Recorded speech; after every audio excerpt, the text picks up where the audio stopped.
जय श्री राम, हर हर महादेव। मैं अधिवक्ता बागेश श्रीवास्तव वाराणसी से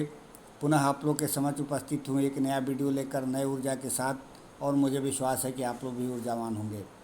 हम लोग चर्चा कर रहे थे भारतीय न्याय संहिता के अध्याय 6 के जो मानव शरीर से संबंधित अपराधों के विषय में। आज हम अध्याय 17 का धारा 317 जो है स्टोलन प्रॉपर्टी का चर्चा करेंगे। इसको चर्चा करने का कारण ये था कि हम लोगों ने पिछले वीडियो में धारा 111 और धारा 113 का जो अध्ययन किया, सिंडिकेट अपराध जिसको बोलते हैं और आतंकवादी कृत्य यानी संगठित अपराध। तो जो धारा 111 का उपधारा 6 और 7 है तथा धारा 113 का उपधारा 7 है, उससे कहीं ये मिलता जुलता है। और इसमें आप लोग दोनों को एक साथ पढ़ेंगे तो दोनों में डिफ्रेंशिएट करने का आप लोगों का एक प्रकार से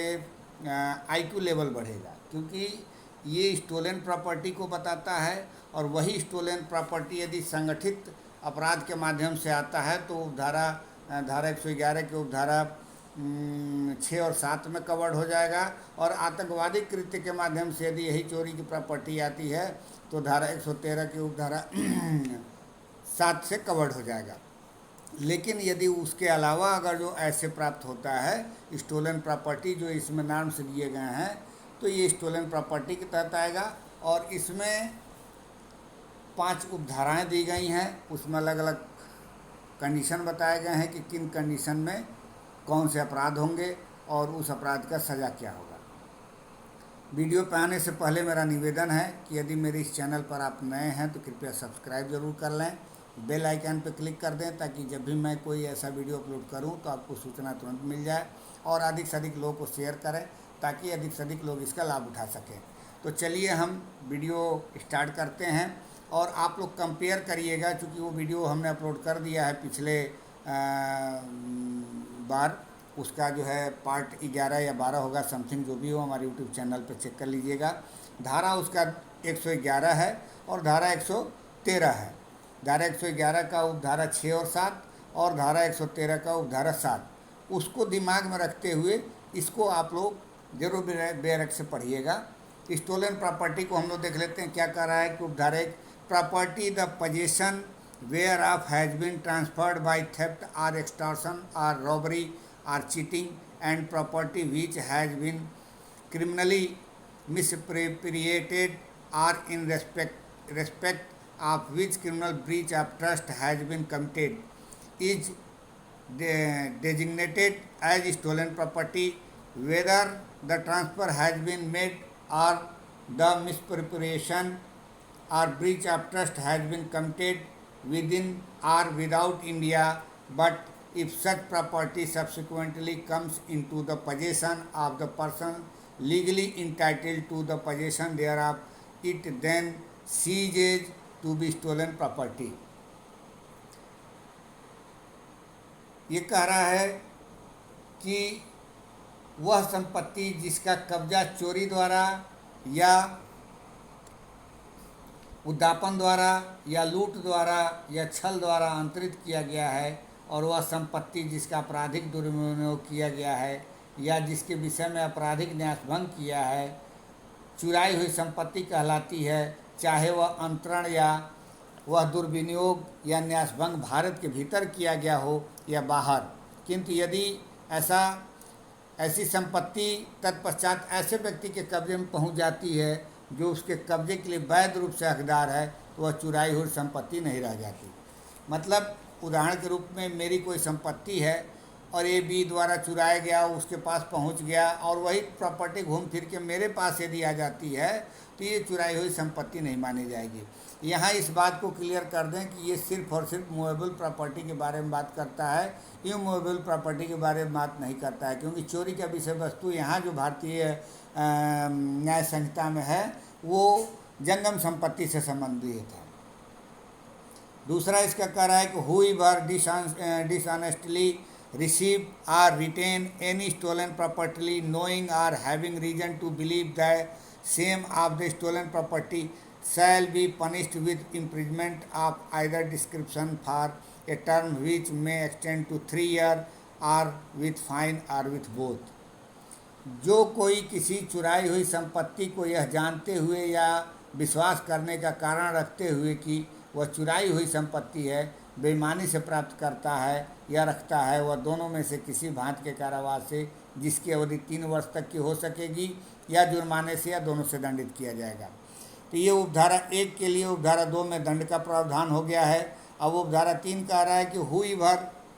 dishonestly receive or retain any stolen property, the possession whereof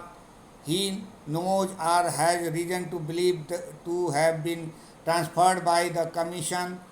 of dacoity, or dishonestly receives from a person whom he knows or has reason to believe to belong or to have belonged to a gang of dacoits, property which he knows or has reason to believe to have been stolen, shall be punished with imprisonment for life or with rigorous imprisonment for a term which may extend to 10 years and shall also be liable to fine।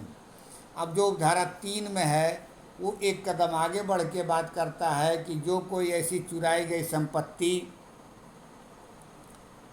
को बेईमानी से प्राप्त करता है या रखे रहता है, जिसके कब्जे के विषय में यह वह जानता है या विश्वास करने का कारण है कि वह डकैती द्वारा अंतरित की गई है, या किसी ऐसे व्यक्ति से जिसके संबंध में वह यह जानता है या विश्वास करने का कारण रखता है कि वह डाकुओं की टोली का है या रहा है, ऐसी संपत्ति जिसके विषय में वह यह जानता है या विश्वास करने का कारण रखता है कि वह चुराई है, बेईमानी से प्राप्त करता है, वह आजीवन कारावास से या कठिन कारावास से जिसकी अवधि 10 वर्ष तक की हो सकेगी दंडित किया जाएगा और जुर्माने का भी दायी होगा। यानी कि पहले जो उपधारा में उपधारा 2 में जो बात कही गई है वो सिंपल चुराई हुई संपत्ति की बात कर रहा है कि जो चुराई हुई संपत्ति से चोरी की हुई संपत्ति अगर जो कहीं किसी के हाथ में आता है तो उसके लिए, यहाँ डकैती के माध्यम से यदि कोई संपत्ति आता है तो उपधारा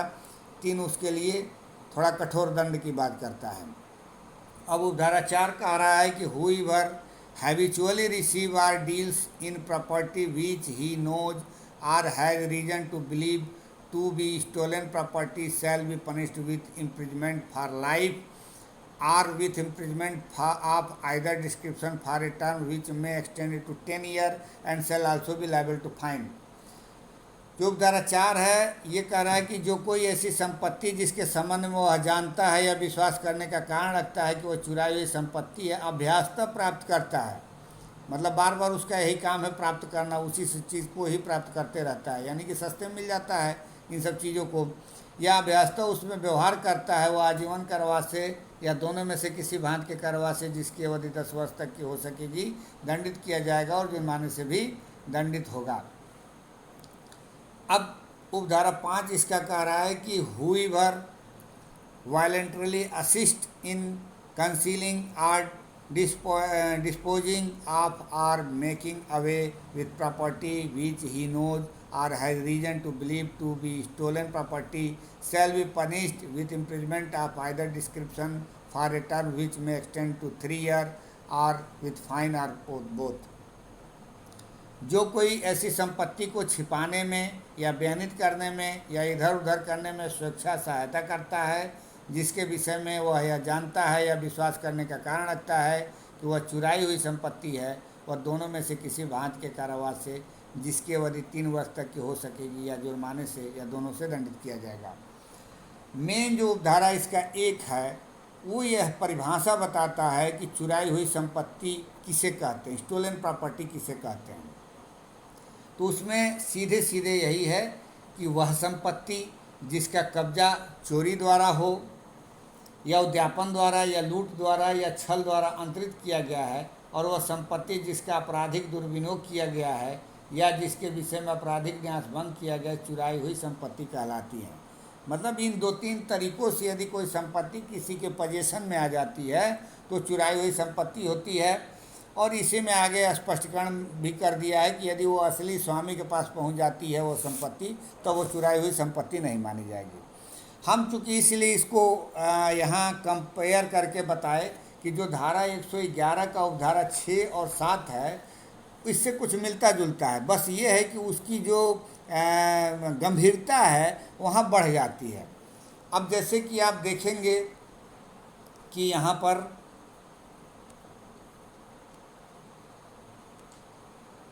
111, जब धारा 111 ऑर्गेनाइज क्राइम के बारे में जब देखेंगे तो यहाँ पे जो उपधारा 7 है इसका 6 और 7, तो 6 और 7 के बारे में जब आप देखेंगे तो ये कह रहा है कि whoever possesses any property derived or obtained from the commission of a organized crime or proceeds of any organized crime or which has been acquired through the organized crime shall be punishable with imprisonment for a term which shall not be less than 10 less than 3 years, but which may extend to imprisonment for life, and shall also be liable to fine which shall not be less than 2 lakh rupees. चूँकि उपधारा 7 को पहले रखना चाहिए था यहाँ और उपधारा 6 को बाद में रखना चाहिए था, लेकिन अब चूँकि आगे पीछे कर दिया गया है तो खैर हमें उससे कोई मतलब नहीं, हमें तो उसका अर्थ से मतलब है कि उसमें क्या कहा गया है। तो संगठित अपराध में जो उपधारा 6 है इसका ये कह रहा है कि जो कोई संगठित अपराध कारित किए जाने से या किसी संगठित अपराध के आगमों से व्युत्पन्न या अभिप्राप्त या संगठित अपराध के माध्यम से अर्जित की गई किसी संपत्ति पर कब्जा रखता है वह ऐसी अवधि के कारावास से दंडनीय होगा जो 3 वर्ष से कम का नहीं होगा किंतु आजीवन कारावास तक हो सकेगा, और ऐसे जुर्माने का भी दायी होगा जो 2 लाख रुपये से कम का नहीं होगा। उपधारा 7 इसका कह रहा है कि if any person on behalf of a member of a organised crime syndicate is or at any time has been in possession of a movable or immovable property which he cannot satisfactorily account for shall be punishable with imprisonment for a term which shall not be less than 3 years but which may extend to imprisonment for 10 years and shall also be liable to fine which shall not be less than 1 lakh rupees। अब देखिए उसमें और इसमें थोड़ा सा अंतर बस यही है कि यहाँ अगर ये मूवेबल प्रॉपर्टी सिंडिकेट अपराध के माध्यम से पाया जाता है और उसका वो माने स्पष्टीकरण नहीं दे पाता है कि हम कहाँ से ये संपत्ति पाए हैं, अपने आप को निरपराधी नहीं घोषित कर पाता है, तो यहाँ पे ये 10 वर्ष तक का सज़ा कह रहा है और 1 लाख रुपये तक का जुर्माने की बात कर रहा है। यदि संगठित अपराध सिंडिकेट के सदस्य की ओर से कोई व्यक्ति या किसी भी समय ऐसी किसी चल या अचल संपत्ति को कब्जे में रखता है जिसका वह समाधान प्रद लेखा नहीं दे सकता है, वह ऐसी अवधि के कारावास से दंडनीय होगा जो 3 वर्ष से कम का नहीं होगा किंतु जो 10 वर्ष तक का हो सकेगा, और ऐसे जुर्माने का दायी होगा जो 1 लाख रुपये से कम का नहीं होगा। इसी प्रकार जब हम धारा 113 का उपधारा 7 देखते हैं तो ये भी आतंकवादी कृत्य से प्राप्त किए गए संपत्ति के बारे में बात करता है कि उसका क्या प्रावधान है। अब इसको देख लेते हैं तो इसमें ये कह रहा है उपधारा 7, whoever knowingly possesses any property derived or obtained from commission of any terrorist act or acquired through the commission of any terrorist act shall be punished with imprisonment for a term which may extend to imprisonment for life and shall also be liable to fine। वही व्यक्ति कोई आतंकवादी गतिविधियों में शामिल है और उसके माध्यम से कोई संपत्ति प्राप्त कर लेता है तो उसके लिए कहानी अलग हो जा रही है। जो कोई किसी आतंकवादी कृत्य से प्राप्त या विप्राप्त या आतंकवादी कृत्य करने के माध्यम से अर्जित किसी संपत्ति को जानते हुए कब्जे में रखता है वह ऐसी अवधि के कारावास से जो आजीवन कारावास तक हो सकेगी और जुर्माने का भी दायी होगा। देखिए ये जो एक्ट है आपके एक्ट को ही ये अलग अलग धाराओं में डिफाइन किया गया है। संपत्ति यदि आपका स्टोलन प्रॉपर्टी के श्रेणी में आता है तब धारा आपका 316 में चला जाएगा, और वही अगर जो संपत्ति आपका डकैती के माध्यम से आता है इस तरीके के माध्यम आता है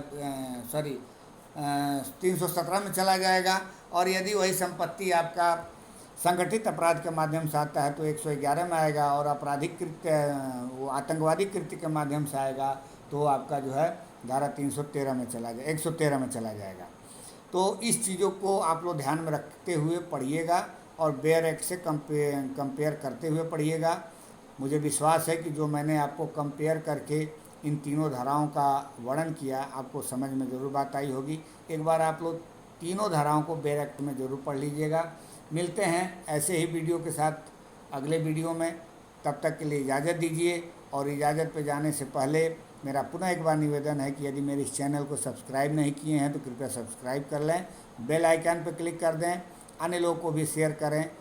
धन्यवाद।